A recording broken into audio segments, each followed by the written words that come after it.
Physiognomy is the art and science of assessing a person's character and mental traits based on their physical appearance, especially their face. This is a very ancient practice with deep roots in almost every human culture. If you'd like to know more about physiognomy overall, you can check out my physiognomy playlist on my channel. However, today we're going to be looking at the history of physiognomy, specifically references to physiognomy in ancient texts, ranging from books about Chinese medicine to Arab philosophy and even the Bible. Keep watching to find out more. All links will be in the description. Now, given that the word physiognomy itself comes from ancient Greek, I see no better place to start than with the Greeks themselves. Ancient Greek medicine was based on a theory of the four humors, which stated that the human body was dominated by the action and activity of four humors, those being yellow bile, black bile, blood, and phlegm or snot. An imbalance of these humors was believed to cause certain health conditions, and someone with a preponderance of one humor over the others was believed to have a certain personality related to that humor. For example, someone with a lot of blood was said to have an outgoing and optimistic sanguine personality, whereas someone with a lot of black bile was said to have had a dour, pessimistic, and moody, melancholic personality. Since these four humors circulated throughout and affected the entire body, the Greeks believed that one could identify a person's chief humor and thus his personality by looking at his appearance, in particular his side profile, as you can see in this image. Now, many individual Greek philosophers, doctors, and scholars wrote more about physiognomy in depth. A treatise titled Physiognomics was written and published sometime in the 300s BC under Aristotle's name, although it is now believed to have been written by one of his students at his Peripatetic Academy in Athens. While Aristotle's own writings make some indirect mentions of physiognomy, this text goes into much greater detail. It first establishes why physiognomy is accurate, namely because the mind and the body are intertwined and affect each other, something we now know is absolutely true due to the workings of genetics, hormones, and epigenetic factors. You can learn more about this in my video, Why Does Physiognomy Work? It then goes into the three main methods of discovering a physiognomically relevant trait and the meaning of said trait. The first method involves comparing people to animals and assuming that a person who shares a certain physical feature with an animal will share a certain character trait of that animal. For example, we might expect that someone with a broad face and thick blonde hair might be bold and brave like a lion, or that someone with a pointed face, long nose, and pointed ears might be mischievous and clever like a fox, or that someone with bulging eyes and a curved nose might be nervous and flighty like a bird. The second method involves a similar process, but with regards to human racial groups. Thus, we would assert that the physical characteristics of a people would correspond with their collective character. As is usual for ancient Greek works, the author states here that both Africans and Northern Europeans occupy unfortunate extremes in terms of both appearance and behavior, but that the Greeks occupied a perfect middle zone of balanced features, being neither too pale nor too dark, neither too tall nor too short, and having neither too straight of hair nor too curly of hair. The final given method of physiognomy involves looking for traits that make someone look as if they have a certain emotional expression embedded on their face. For example, someone with wide eyes might be seen as timid and cowardly, as they look constantly scared, or someone with upturned corners of the mouth might be seen as optimistic, as they look constantly happy. In addition to this text, many other prolific Greek authors wrote about and used physiognomy, from Pythagoras to the various later Stoic writers, with the most prominent and prolific physiognomist of the classical age being Polemon. Now, at the same time, yet on the other side of the world, the great philosophers, doctors, and scholars of ancient China were also studying the science of physiognomy. Although they approached it from a different angle and had different priorities and goals, they arrived to many of the same conclusions as the Greeks.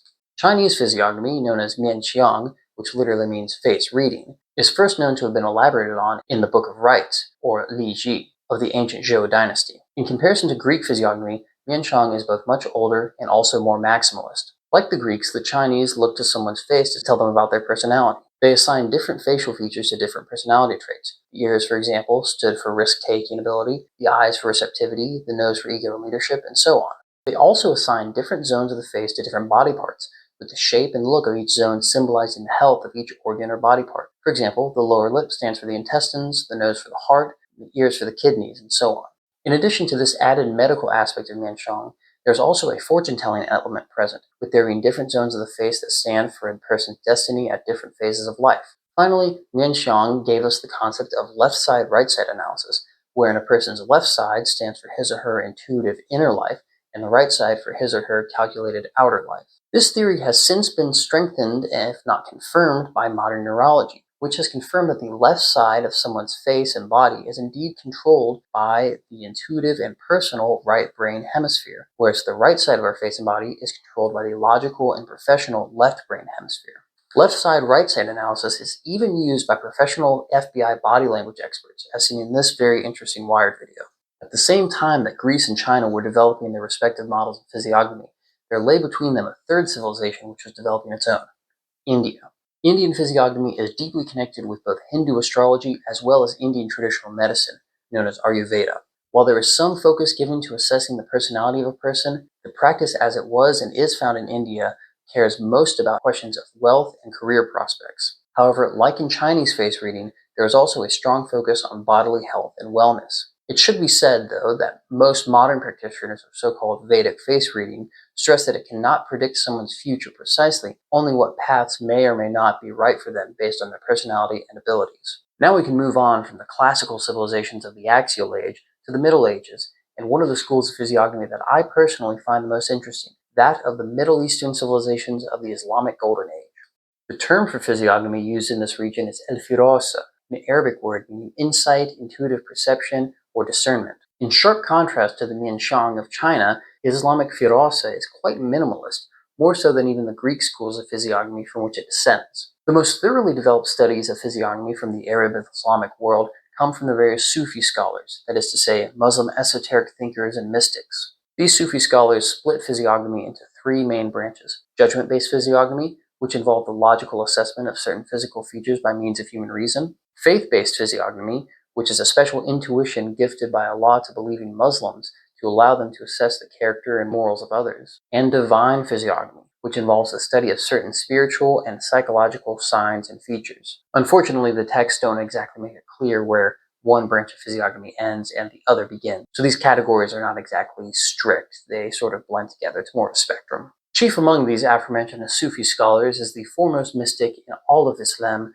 the Andalusian religious scholar Ibn Arabi, also known as Muhyiddin, which means reviver of religion. His writings on physiognomy focus primarily on balance. He believes that a person with balanced or average features, tending towards neither extreme on one side or the other, thus has a balanced soul which is reflected in his outward appearance. This is a trend that carries on throughout most, if not all, schools of traditional Islamic firasa, the idea that there is a set of ideal proportions for human physical features, and that a person is spiritually and mentally imperfect inasmuch as he deviates from this imagined ideal man. Another very famous Islamic scholar who is renowned for his prowess in physiognomy was Al-Shafi'i, an early Islamic theologian and judge, who was born in Gaza, raised in Mecca, and founded the Shafi'i school of Sharia law, which is practiced today in Somalia, Indonesia, and many other regions. He was very famous and well known for his ability to deduce a person's origin, profession, and even intentions by means of careful attention and logical deduction. Much like Ibn Arabi and other contemporary thinkers, he also promotes the concept of an ideal man and warns against trusting people who deviate too strongly from this ideal, either by being bald, hunchbacked, cross-eyed, or even blonde. The last prominent Islamic scholar whose views on physiognomy we'll take a look at is Ibn al-Qayyim. Ibn al-Qayyim was a controversial 14th century Islamic scholar who is often considered to be one of the founding intellectuals of Salafi Islam, and he had much to say about Firasa. He says that the reason why physiognomy systems like Firasa work is because Allah designed the universe such that such things would correlate. Like many other Islamic thinkers, the Firasa of Ibn al-Qayyim heavily stresses the idea of a hypothetical, perfect human form that has entirely balanced and average physical traits, and equates any deviance from this theoretical ideal with personal failing. He says that the most important focus of physiognomic intuition is the eye, which indicates the contents of the heart.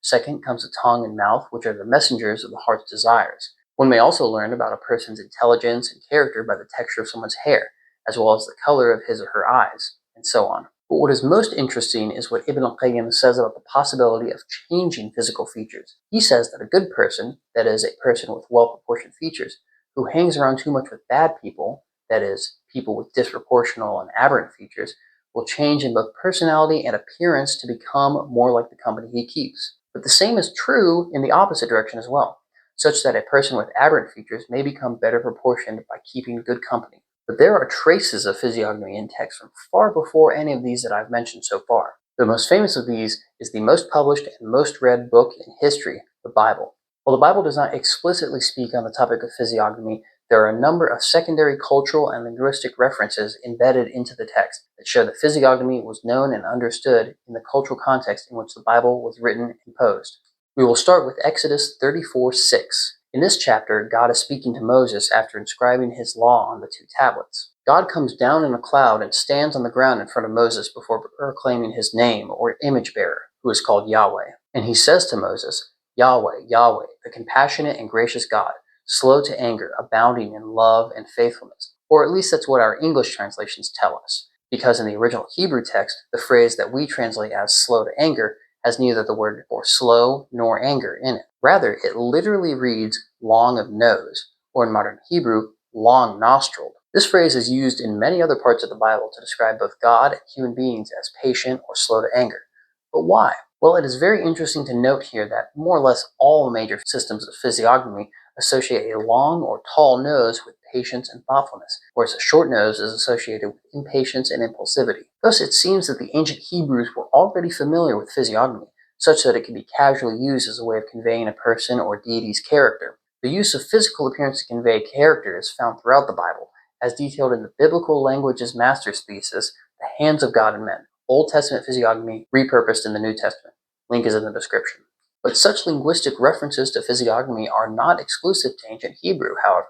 They are even found in modern English to this day. For example, if someone is innocent or naive, we call them wide-eyed. In physiognomy, large eyes stand for innocence, and wide-set eyes for tolerance and spaciness. Or take the phrases highbrow and lowbrow, meaning high-class, noble, or thoughtful, and low-class, crass, or crude, respectively. In physiognomy, someone with high-set eyebrows is very discerning and discriminating in their choices, whereas someone with low-set eyebrows is much more quick and even careless in their decision-making. Speaking of class, we also have the saying of to keep a stiff upper lip, referring to someone keeping his or her composure in classy social settings. In physiognomy, the size and shape of one's upper lip shows how openly they communicate with others, meaning that a person with a stiff or thin upper lip would be rather guarded and careful with what they say to others. These are just a few examples out of many, and this is only getting into the English language.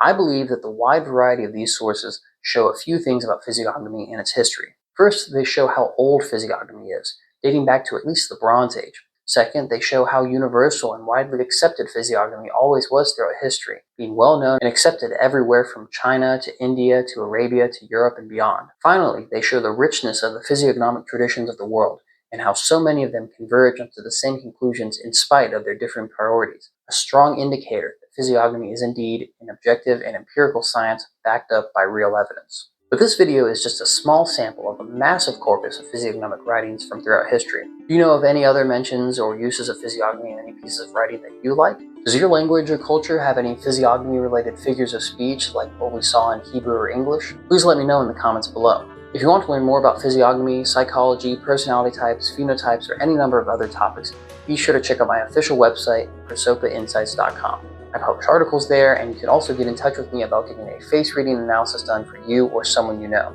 This has been Taylor from Prosopa Insights, reminding you to always judge a book by its cover. Thank you for watching.